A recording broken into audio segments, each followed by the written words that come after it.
Magandang oras mga kababayan, mga ka-Golden Boy. Meron tayong video dito ating hiniram kay sa iyong araw.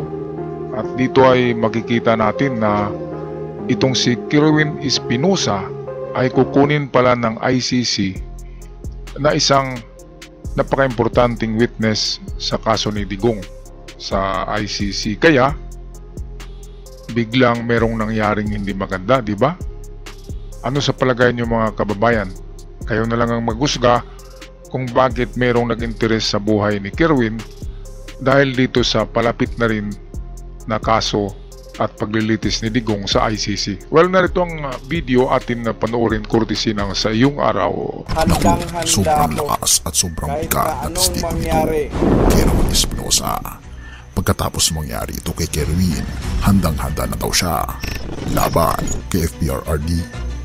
Halika, atin itong pag-usapan, mga kaibigan. Sir Kerwin, may nabanggit ka kanina na yung mga pulis may kinalaman dun sa war on drugs. Handa mo bang i-testify yan sa ICC kung sakasakali?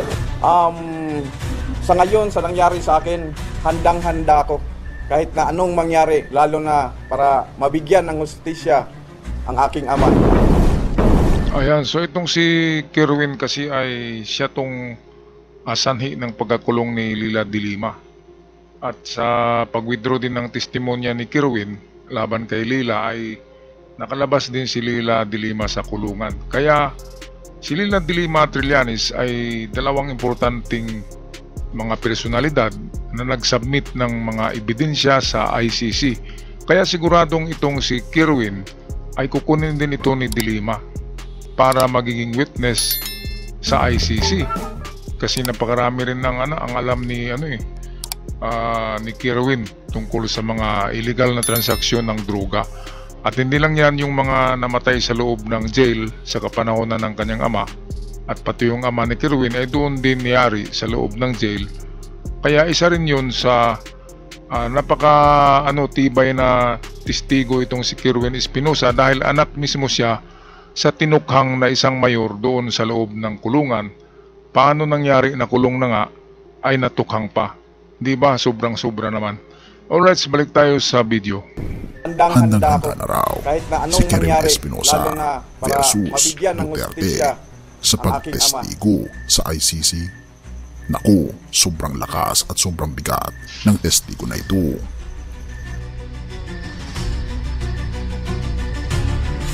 May mga kwento na masyadong delikado para pag-usapan, pero ito, hindi lang kwento, isa itong Normal lang, pagsabog ng naawa ko sa katotohanan. kanya dahil matanda Teka, na siya. kilala mo ba kung sino ang handang umarap?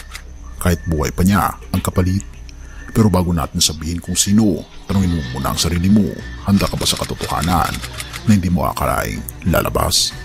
Kasi kung hindi mo tatapusin ito kaibigan, baka ikaw pa ang maiwan sa dilim. Ito sa panahon kasi ni Digong noon ay yung mga sinasabi niyang mga drug lord ay hindi lahat drug lord, kundi yung iba ay kalaban lamang niya, personal na kalaban o kalaban sa politika. Kaya itong ama ni Kerwin ay pinagbintangan na drug lord ng Albuera Leyte. Yun pala, ay alam naman natin si Espinido, yung mga dumali diyan, yun ang hitman ni Digong si Colonel Espinido yata yun. Taga dito yun, taga Surigao yun si Espinido. Di ba nagsalita yun laban kay Digong at sinabi niya lahat ang alam niya. Isa rin yun sa kukunin ng ICC. Kaya dapat hindi sila Digong magiging kampante. Kasi narito na si Kerwin. Si Kerwin ang pinaka-importante kasi ama mismo ni Kerwin ay biktima ng tukhang, ibig sabihin covered ito ng crime for humanity na kinakaso ngayon ng ICC kay Digong. Kaya napaka matibay na ito si Kerwin na witness dahil alam din niya ang kalakalan ng mga droga sa Pilipinas at meron siyang ituturo ngayon kung sino ang Lord of all drug lord na sinasabi. Okay, so napaka problematic ngayon nila Digong. Paano nila ito malusutan? Nandyan si Las Cañas, Matubato, Asierto, nandyan pa si Espinido. Maliban kung pinatahimik na yung si Espinido at Las Cañas, ay si Kerwin na lang ang naiwan dito. na dapat pandagdag doon sa ICC. Kaya ito'y parang mga bomba to na sumasabog pagdating ng September ba yun ang paglilitis kay Digong, ay meron talagang sasabog na puwet ng tao na parang shotgun ang pagsabog at magkalat ang amoy, di ba? Kasi wala na basta stress na stress ang tao, talagang sasabog ang puwet niyan. Dahil stress nga hindi na hindi na normal yung metabolism ng katawan niya Kaya may sasabog na puwet at mga ngamoy. Di ba? Magkalat yung kanyang amoy. Ang mga amoy na yan na sinasabi ko ay yung kanyang mga kasalanan ay mabubulgar na. Alright, balik tayo sa ating video sa iyong araw. Sa isang live stream, oo, live mismo, isang pangalan ang muling lumitaw. Matagal na siyang tahimik, pero ngayon, handang-handa na daw siyang sumabog. Kerwin Espinosa, dati self-confessed drug lord, ngayon, posibleng pinamatiling testigo laban sa dating Pangulo mismo, si Rodrigo Duterte. Pero teka, hindi lang basta siya nagsalita, may dahilan. At hindi ito simpleng drama. Noong Huwebes ng gabi, habang nangangampanya si Kerwin sa Albuera, Leyte, boom! May tangkang pumatay sa kanya. Pero hindi lang siya ang nadamay. Ang kanyang kapatid na si Mariel, kasama sa kanyang political slate, ay sugatan. Isang minor de edad din ang nadamay. Ito ang medyo magagalit tayo at matatawa dahil sa ang reaksyon ni Guma dito ay sabi niya ay scripted at hindi magaling ang acting. Siyempre hindi artista si Kerwin, hindi talaga yan magaling mag-acting. Kung si Richard kaya ang pinaupo doon sa gym at saka binaril sa dibdib, ano kayang acting niya, di ba? Baka iiyak siya kasi duwag siya Ngayon, napakalaking niya ni Richard, napakalaking problema niya dahil yung rest house pala doon na yung compound na sinasabi na tinitirhan itong mga pulis na may daladalang 7 mahabang armas na walang lisensya. Ibig sabihin kung walang lisensya at mga bago pa na armas na ang gaganda, ibig sabihin yan, galing yan sa mga karamihan na nag-supply niyan ay mga milyonaryo na politiko. Diba? So, sino bang kayang bumili ng mga armas sa mga pulis? Hindi yung kanilang amo na politiko. At ito pa, ang mga pulis ay mayroong sariling armas yan. Pero wise ang mga pulis, hindi nila gagamitin yan. Kaya siguro ay binigyan sila o nagpabili sila ng bago at hindi rehistrado na mga baril para walang ballistic kapag nakuha ang mga islag nito. Pulis matulis ay marunong talaga ang mga pulis. Ngayon, parang malaking operasyon talaga, di ba? Malaking operasyon ito dahil 7 kapulis, 2 malaking mataas na opisyal ang kasama at sumakay sa isang van, isang SUV. Ngayon, madali lang naman yan. Kunin ang plate number ng SUV, tingnan kung sinong may-ari, di ba? At malalaman kung sino ang may-ari ng SUV ay directly connected na talaga sa pagtangka na yun sa buhay ni Kerwin. Kaya malaki talaga ang ang connection dito ng matataas na opisyal sa Ormoc. Kaya dawit si Richard kasi isa siya sa mataas na opisyal dyan Grabe talagang pinagplanuhan Bagong-bagong mga assault rifles, hindi rehistrado, anong ginagawa sa isang SUV, bakit dala-dala ng mga pulis, at bakit nandun sila sa gym na malapit sa kinakampanyahan, binyo ng kampanya ni Kerwin, at ang layo-layo ng Ormoc. Ang Ormoc daw ay 15 minutes to 20 minutes bago makarating sa Albuera, Leyte. Kaya talagang sinadyang puntahan yun. Di ba mga kababayan? Kaya sa panahon ngayon ay mayroon nang hindi nakakatulog dahil hindi nila nailigpit ng eksakto si Kerwin Espinosa. Drug lord man yan o self-confessed drug lord o nagbago na, ay tao pa rin yan. Dapat respetuhin pa rin, gaya ng pagrespeto natin sa ating sarili. Balik tayo sa ating kaibigang sa iyong araw. At kung iniisip mong random lang yan, hindi. 7 pulis ng Ormoc City, 2 opisyal na persons of interest, tinanggal sa pwesto, iniimbestigahan. Hindi ito aksidente, hindi rin ito basta aberya. Ito ay isang babala. Pero bakit nga ba? Bakit si Kerwin ngayon ay biglang naglalantad ng sarili? Ito ang matinding dahilan. Ang kanyang ama, dating Albuera Mayor, Rolando Espinosa Sr. ay napatay sa loob ng kulungan noong 2016 sa isang raid ng mga operatiba ng CIDG. Pero ang tanong, paano ka papatayin sa loob ng selda?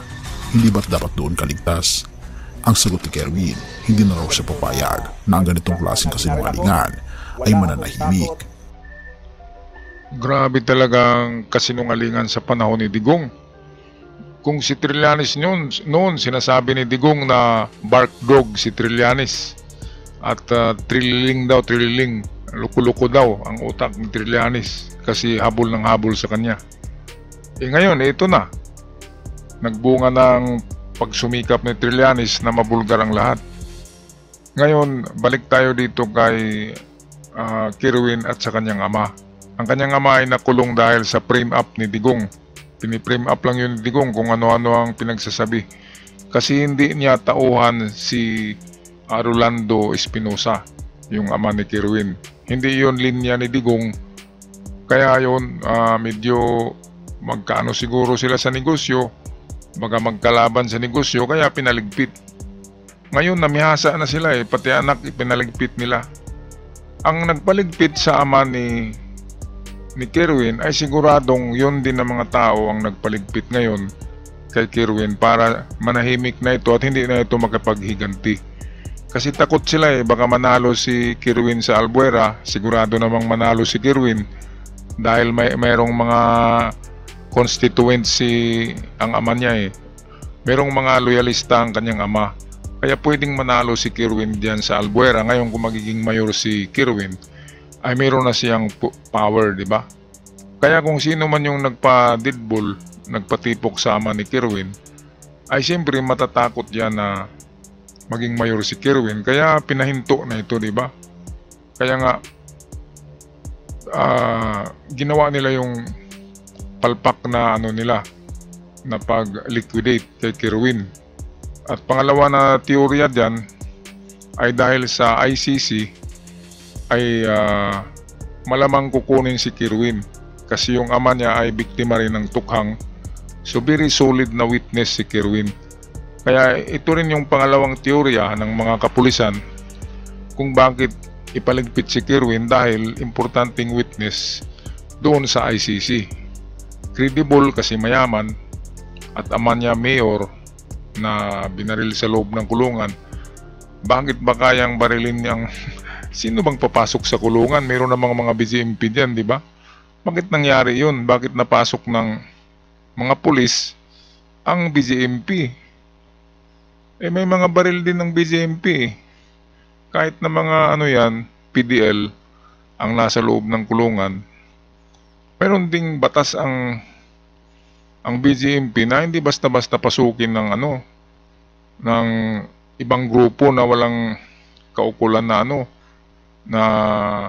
mga papeles para sa gawing raid. At first time in the Philippines na yung loob ng prisuhan ay pasukin ng tagalabas at merong babarilin doon. Grabe naman. May mga inchik pa nga doon, di ba? Sa hiwalay na insidente, may mga inchik na nakulong na mga drug lord. Yun naman daw ay hindi kalinya nila Digong sa kanilang negosyo ng mga inchik. Kaya niligpit. Pinasok din sa di ba? Sa kulungan, pero walang nangyari sa reklamo dahil sa panahon na yun si Digong pa rin ang presidente. Lahat ay takot, lahat ay tinakpan. Grabe, tapusin natin tong ating video. Ito yung the ICC testimony. Pakinggan natin to. At ngayon, matapos ang lahat ng ito, kahit anong mangyari, I am ready. Yan ang linya ni Kerwin sa harap ng kamera. Handa na siyang tumistigo laban kay Duterte sa International Criminal Court. Hindi lang ito laban para sa hustisya, kaibigan. Ito ay laban ng isang anak na ninakawan daw ng ama. Pero bakit ngayon ang takot na nararamdaman ng marami sa pangalan ni Kerwin noon? Pero ngayon, takot ang sistema sa kanya. Dati siyang nasa ilalim, ngayon siyang may hawak ng baraha. At isa sa barahang iyon, maaaring bumagsak sa dating Pangulo.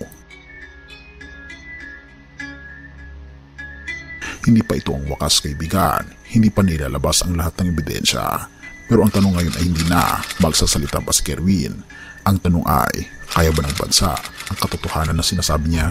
Kung ang isang taong minsang kinatatakutan ngayon ay umaharap sa pinakamatas na hukuman ng mundo, anong ibig sabihin ito sa nakaraan nating lahat? Huwag kang kukurap, kaibigan, dahil sa mga susunod na araw, maaaring mabago ang kasaysayan. Ito talagang palagi tayong mabibigla kasi mayroong mangyayaring bago, in particular ay inline or nakalinya dyan palagi si Digong. Dahil mga ginagawa to ni Digong ito yung mga palpak na pinagawa niya o ginagawa niya na humahabol ngayon sa kanya, nagiging multo. Sino bang nagpaligpit dito kay kay Kerwin? Hindi kalaban niya sa politika ang una. Sino bang mga kalaban niya? Hindi mga kalinya ni Richard Gomez. Di ba? Sino ba si Richard Gomez? Loyalista ni Digong, DDS. Kaya konektado pa rin si Digong dito dahil nga itong merong hearing, merong balita-balita na kukunin si Kerwin as a credible witness sa ICC dahil nga ang kanyang ama ay biktima ng tukhang, lalo na ito'y malaking ranggo na tao kasi mayor na tinukhang ni Digong mismo. Kahit na nakakulong na, may mga gwardiya na, ay natukhang pa rin. Grabe talaga, no? Kaya mas grabe na na credibility na witness dahil mayayaman ito. Drug lord nga ang tawag kaya mayaman din, mayroong influensya. Kaya malaking points sa ICC ang mga testimonya ni Kerwin, lalo na siya ngayon muntik nang mamatay dahil sa pagbaril sa kanya. Alright, paki-comment sa inyong mga salubin, mga kababayan, sa bidyong ito tungkol sa pagiging ICC witness ni Kerwin. At sa mga bago pa lamang sa channel, huwag kalimutan mag-subscribe para palagi tayong updated sa mga bagong uploads. Hanggang sa muli, God bless the Philippines at paalam.